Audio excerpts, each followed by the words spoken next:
Okay guys, it's the weekend and I am killing time waiting for someone, so it's time for Fun Facts with Jonathan! Okay, first fun fact, crawl space fact. So it turns out that the reason there's so many negative crawl spaces here in the low country is because of building codes and laziness. So a negative crawl space is anytime the ground inside the crawl space is lower than the ground outside. And that's a big problem because there's something called hydrostatic pressure. So as rain falls, you don't think about it, but even a few inches of rain over a large surface area is hundreds of gallons of water. And that water has weight, so it pushes downward and out, forcing water into your crawl spaces if it's negative. And the reason that that's a thing, I was recently told by a very smart builder who I respect a lot, is because of the fact that code requires 16 inches from ground to joists.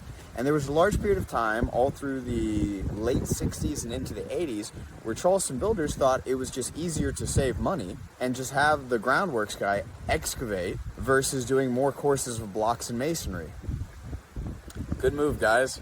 You only messed up thousands of houses for dozens of years. Way to take a shortcut, yeah. Second fun fact. So I was invited to a gathering over the weekend and asked to bring some dips. And my girl was like, hey, John, make some hummus and some baba ganoush. And I told her, I was like, hey, by the way, fun fact, did you know that baba ganoush translates to spoiled daddy?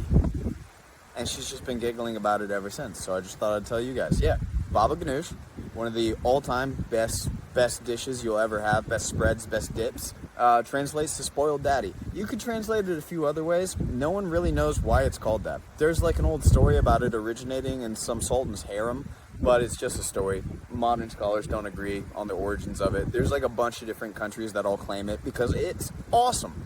Another fun fact about me personally, if I had one food of one people for the rest of my life, I'm going all Middle Eastern all day. I am not Middle Eastern at all, but those guys, they figured it out, man. That's some good eating.